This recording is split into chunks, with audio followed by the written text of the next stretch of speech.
Maayong buntag sa tanan, mga kaigsunan ko ni Kristo. Ani ana usab kita sa atong YouTube channel. God is good all the time, forever and ever. Amen. Salamat sa Diyos. We are still alive even in times of pandemic.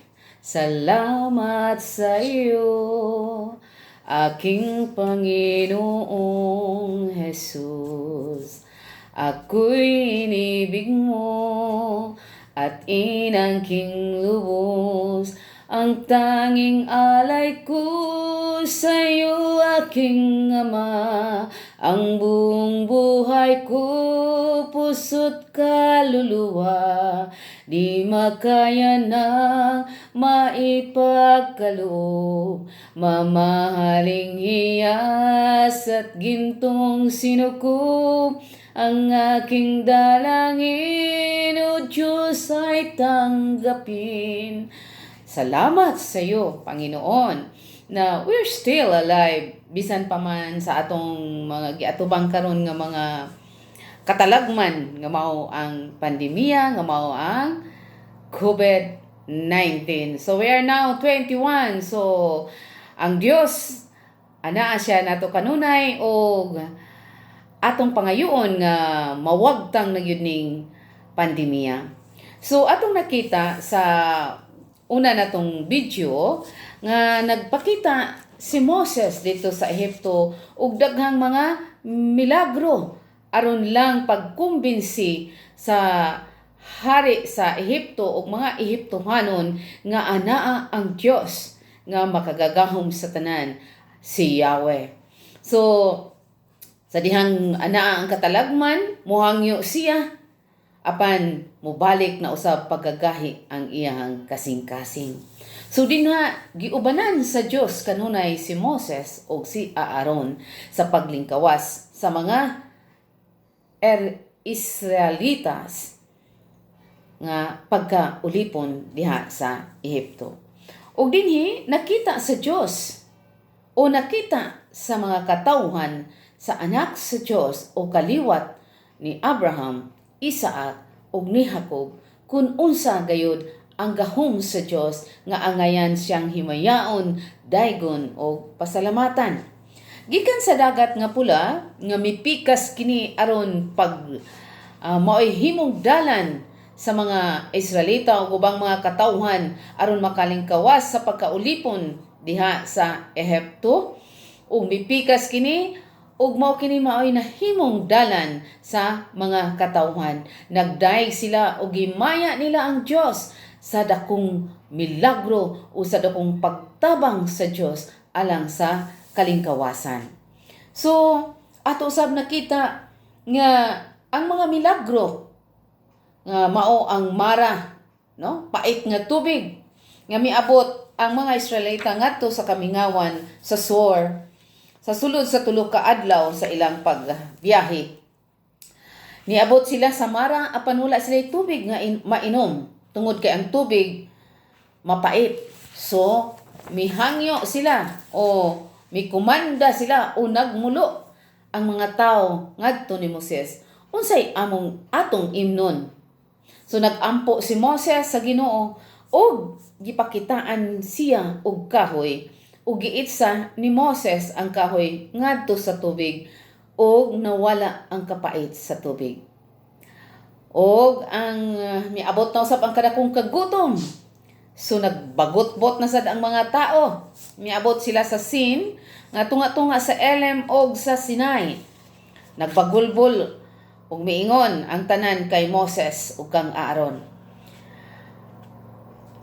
Miingon sila, maayo hinuon gipamatay kami sa Ginoo didto sa Ehipto.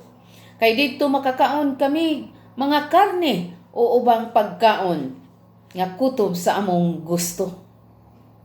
Apan gidala kami ninyo sa kamingawan aron patyon sa kagutom.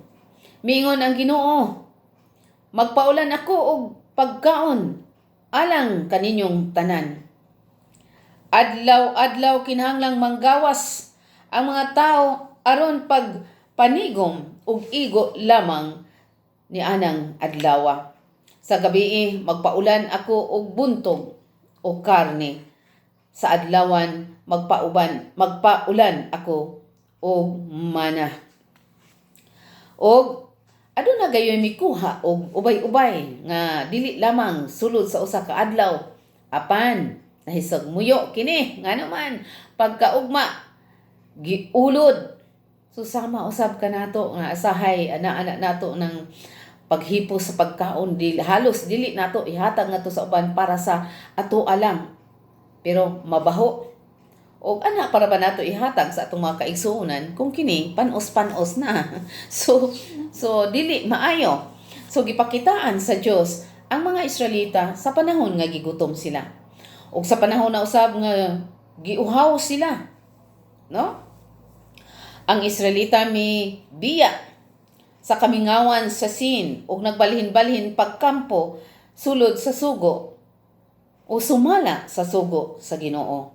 Nagkampo sila sa Refidim apan walay tubig didto. May reklamo na usab sila kang Moses ug mingon, hatagi kami og tubig mainom. Demanding kaayo ang mga katawhan. So miingon si Moses, nganong mireklamo man kamo kanako? Nganong sulayan man yun ninyo ang Ginoo? Giuhaw ug maayo ang mga tao ug nagbagulbol sila kang Moses. Nganong gidala ug gipagawas mo man kami sa Ehipto? Aron ba mamatay kami sa kauhaw? Uban sa among mga anak ug sa mga kahayupan? Unya nagampo si Moses sa Ginoo ug mingon, unsa man ang akong buhaton? Niining mga tawhana nga hapit na ako nila, batuon. Sumingon ang Ginoo kang Moses, dad-a ang pipila kaya dagkuan sa Israel. Og pag-una kamo sa katawhan. Dad-a ang imong sungkod nga gibunal mo sa suba sa Nilo ug lakaw. Mutindog ako sa imong atubangan didto sa bato sa Sinai. Bunali ang bato ug mugula ang tubig nga mainom sa mga tao. Ug gibuhat kini ni Moses atubangan sa mga kadagkuan sa Israel. Ug katong dapita pagbunal niya mibuhagay ang tubig ang kinabuhi sa kauhaw. Og diha gibuhat kini ni Moses atubangan sa mga kadagkuan sa Israel. Og katong dapita ginganlan og pagsulay og paglalis. Kay nakiglalis man ang mga Israelita ug gisulayan nila ang Ginoo sa ilang pagpangutana. Nagauban ba kanato ang Ginoo? Bisan pa man sa kadaghang mga milagro nga gipakita sa Dios nga mikuyog ang Dios gikan sa paglingkawas nila pinaagi sa dagat nga pula, apan aduna gyapoy pagduha-duha nga miuban ba ang Ginoo kanila? Ug nagauban ang Ginoo. Si Moses sa mga previous natong video, iyang gidala ang bukog ni Joseph the Dreamer. Ilang gidala ug nag-ingon kini ang Ginoo magauban. Kay si Joseph giubanan sa Ginoo pagsulod niya ngadto sa Ehipto. Ug karon na usab ang mga Israelita gipalingkawas na usab sa pagkaulipon sa Ehipto hanon. So aduna kini mga reflection sa atong kinabuhi. Unsa man diha sa kagutom, sa pagkaon nga asahay ana nato ang kahakog sa tawhanon nga kagutom ug ang atong espirituhanon nga kagutom nga dili kita makahatag ngadto sa aban. Apan ang Dios mipakita gipaulanan niya og pagkaon gikan sa langit ang mga katawhan. So bilang reflection karon sa atong kinabuhi nga andam usab kita nga muhatag o moserbisyo o moalagad ngadto sa uban sa paghatag sa ilang panginahanglanon nga pagkaon sa lawas o kalag.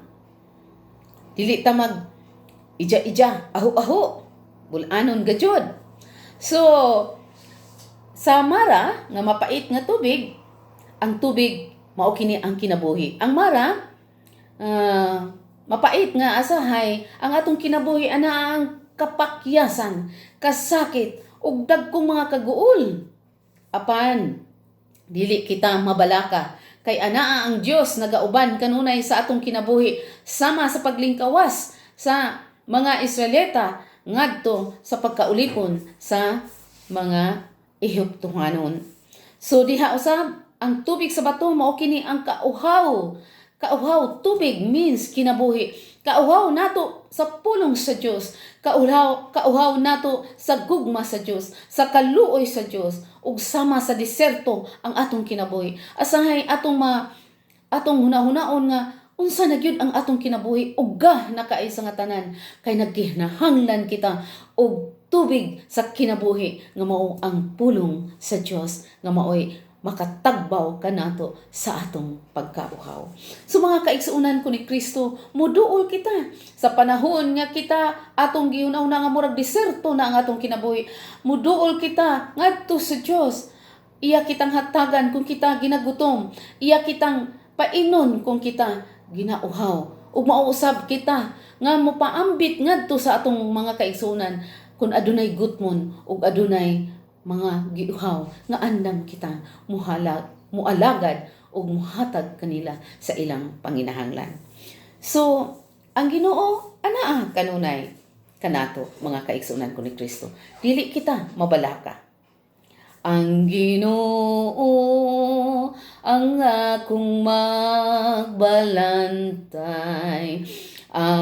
anaa siya naku kanunay, ug siya ako na, ug ako iyaha nagagak ug nagamuma, ug ako magawit sa kalipay pagdaig, ako magasinggit sa himaya sa langit, ug ang Diyos tinubdan sa tanang kaayuhan, tinubdan sa gugmang way utlanan. Ang Diyos atong Diyos nga gamhanan. Mga kaigsunan ko ni Kristo, kung anaa kanato karon ilabi na sa karong panahon nga naa ang COVID. Apan aduna ko'y nabasa sa usa nako ka amiga nga to sa Israel nga sila wala na magmas. So maabot kining panahon na kung kita magasalig sa Dios ug magatuo sa Dios, kay ang Dios mao ang gamhanan sa tanan. Usa lang na niya kapamilok kung bag-oho niya, kung kuhaon niya ang tanan. So mausab kini mga kaigsunan ko ni Kristo nga kining atong mga katalagman karon nga miabot nga makahimo unta kini kanato og dakong kahayag sa atong pagsalig, pagtuo, paghigugma ngadto sa Dios ug andam kitang mubag-o sa atong mga kinabuhi. So maayong buntag sa tanan mga kaigsunan ko ni Kristo, ug ayaw ka mo kalimot sa pag-subscribe sa ato ang YouTube channel. Maayong buntag sa tanan.